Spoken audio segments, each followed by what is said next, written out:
I was either gonna pull through this and live, or I'd wake up in heaven. Just because your family's around? What? It's the struggle bus, guys.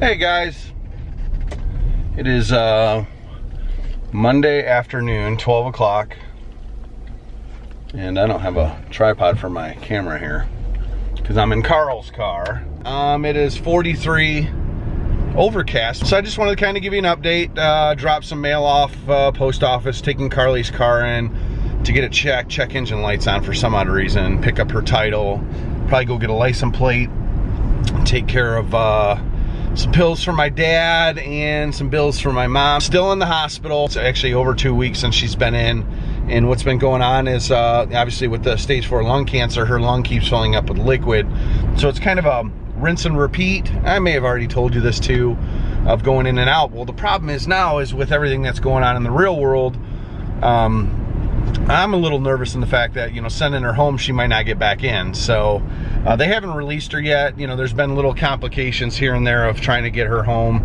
Wanted to kind of talk to you guys a little bit about what's going on. You know, I don't want to talk about, you know, the finer details. I want to talk about from a father standpoint and how I feel about everything, because I know everybody's going to have their opinions. It's a strong time to have an opinion, pro, con, etc. But I think at this point, everybody has to do what feels right to them, inside, outside. You know, I've lived my whole life on my gut. My gut has told me, you know, what to do, what not to do. And there's a couple things going on. I mean, I think we struggle with true facts and data of what's happening in the world right now. We know something bad is obviously going on because our government officials are reacting accordingly and trying to protect us people.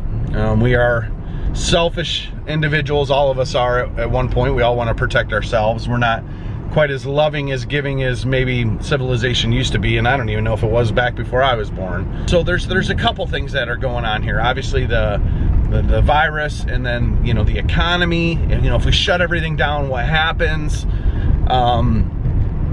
You know, I don't know. I really don't know. I've never lived in a time like this.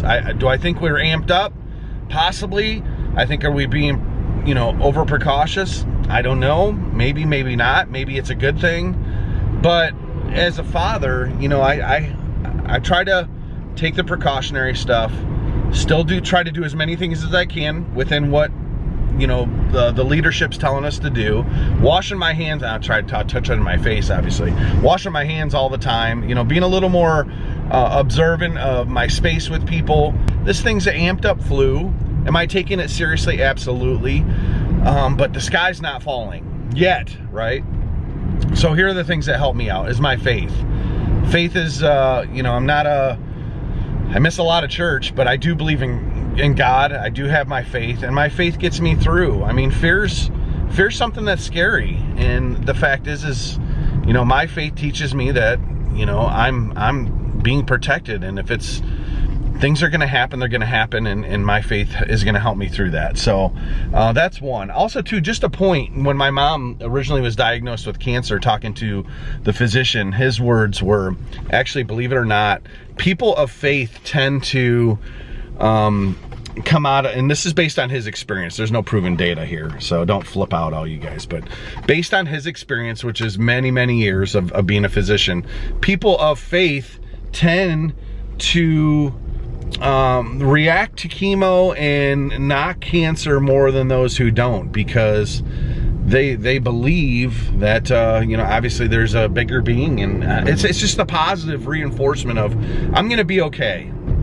Almost like, I don't know if you saw it in national news, but one of Chase's wrestling teammates was diagnosed with stage 4 cancer. I think it was in 26 locations in his body. You can look it up. His name's Connor, and he was on his deathbed. The team would go up and visit him, all that stuff, and he was never scared. He was never scared through the whole thing, because his words were this: because of my faith, I was either going to pull through this and live, or I'd wake up in heaven. So that's a great, I mean, this is a 17, 18-year-old kid who's got it figured out more than most of us. You should really Google search. So yeah, look it up. It's Connor Bartlett from Bedford. Look up his story. I think 13 News had it on. I'm sure it hits some national news. The kid's he's a miracle. So, you know, just to put things into perspective from, you know, I have faith. I feel scared, but I'm not petrified, because I know that my faith is going to help me. My gut's going to help me make the right decisions, guide my family in the right way, and you know, we'll get through this. So today's been kind of like a ghost town in our house, and I don't know how that's even possible, but I've seen Carly twice today. I've seen Chase once today. I've seen Ken a few times. Blake's outside with a group of friends. They were kind of playing basketball and riding scooters, just hanging out. And what has Candy accomplished today? Well, not a whole lot, unless you count reading a book, which I'm more than halfway through. I'm reading My Dark Vanessa. I started it last night. It's really good. It's about a girl she's in her 30s now, but the story goes back and forth between current time and then back when she was 15 years old and got seduced by her English teacher in boarding school. So it's pretty intense, high adult subject matter, but I recommend it. It's really good. We are painting shoes. Right? Mm-hmm. And they're old, like kind of dirty, and stained with purple grape juice. So we're gonna start out by painting them all white.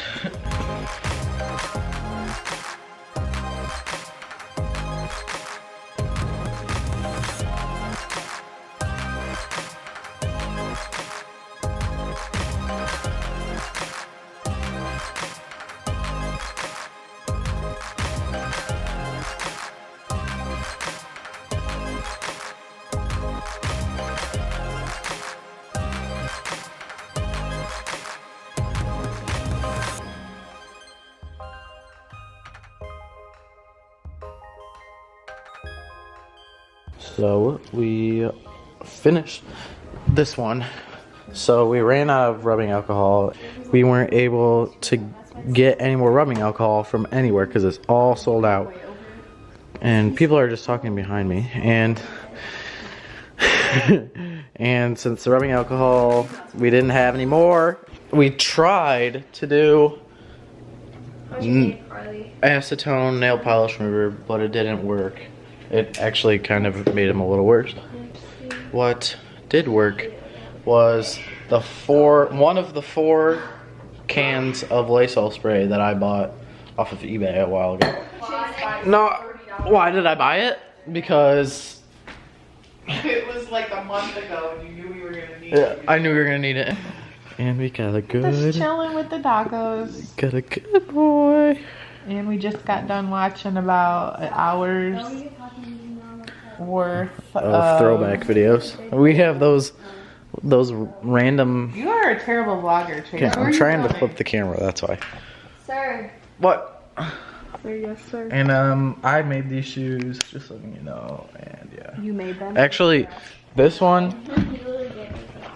This is the one that I made. The good one that's actually done, but Asha's over there still making the bad one. So I made that. this is the one I made. Chase, you literally didn't make that. Yeah. Well, it doesn't matter. Well, now Chase has to hang up the phone. Hang up the phone. What do you mean? You know exactly what I mean. What does that mean? You know exactly what I mean. What does that mean? What's the phone? Stop acting like you don't know what I mean. Just because your family's around? What? Is it just I know because what you're she's talking vlogging? Yeah, Carly knows what I'm talking about. I hope Mom doesn't edit this out and you just look like an egg right now. But it was also home to the mysterious Northuldra people. Was the Northuldra magical? Like me? No, sir. They were not magical. They just took advantage of the forest's gifts. Alright guys, if you can remember back far enough to when I told you I had gone to Best Buy to buy something and that I was going to share with you because I loved it so much, I forgot to share it with you. So I figured just to wrap up today's video, I would share with you guys this little, I don't know, it's just, put it this way. Okay, So we have our phones all day long, right? And we're replying to texts and we're replying to DMs and we're Snapchatting or whatever we're doing. I cannot type on my phone without making mistakes. And I'm not just talking like 1 or 2 mistakes. I'll like type something out and I look and it looks like it's in another language. Like it's that bad. It's not even auto-correcting itself, nothing. So I wanted to come up with some type of solution because I'm really good. Well, I'm not. I'm fair at keeping up with my DMs on Instagram with you guys. And I wanted to be able to, like at nighttime when I'm watching TV or maybe I'm sitting in bed, I wanted to have a way to be able to text, type, whatever you want to call it, on my phone a lot quicker. So I went to Best Buy and they actually have this at Amazon. I have this linked in our Amazon shop. So if you go to amazon.com shop or amazon.com/shop/ourfamilynest, which it's linked down in the description, you can access a link to this if you're interested, because I can't remember what it's, the Logitech, I don't even remember the name of it. Anyways, it's like $30. It was actually a little bit cheaper on the Best Buy website than it was in the Best Buy store, but they honored their price obviously at checkout. And I just absolutely love it. I bought Ken one. He doesn't really use it, so I keep a second one in the family room, and then I keep this one either in my office or sometimes it's in my bedroom. So you can prop your phone on it right here. So like I'm in Instagram right now and it's Bluetooth. And what's nice about it is you could have it hooked up to more than one device at a time. So let's say you are on your computer or maybe your MacBook and your phone and you want to keep using the same keyboard in front of you, you can switch it to 2 or 3. You could have it connected up to 3 different devices at a time. So just to show you how it works, just prop it up like this and you can put it in this little spot right here. So I'm going to respond to a DM from Carly. Hello, Carly. How are you? So yeah, I feel like for $30 or $31, whatever this was, it's totally worth it. Do I use it every single time? No. But like right now, if I'm gonna sit down and I wanna answer a bunch of DMs and I have 27 of them, like I can get through them so fast if I just set this up and then use this little keyboard to answer all my DMs before I go to bed for the night. And so it's 9:16 and I don't really want to get long-winded with chatting in this video because I know Ken chatted for a long time kind of at the beginning, but man, it's Wednesday. It's the struggle bus, guys. I just feel like this is really starting to affect my mental health, and I really wanted to like get out of the house today and go for a walk or something like that, and it was raining all afternoon. So tomorrow I definitely already have a schedule in mind kind of like what I need to do for the day, including I need to take a few groceries up to my grandma's nursing home. I'm allowed to leave them up at the desk. She needs a few things, so at least I know I'm getting out of the house for that. But yeah, if any of you guys are struggling, you know, either being locked up or just stressing out over, you know, getting this crazy virus, hang in there. Together we can get through this, and just know that I'm thinking about you. So prayers for everyone, and thanks for watching, guys. We will see you in our next video. Have a great night.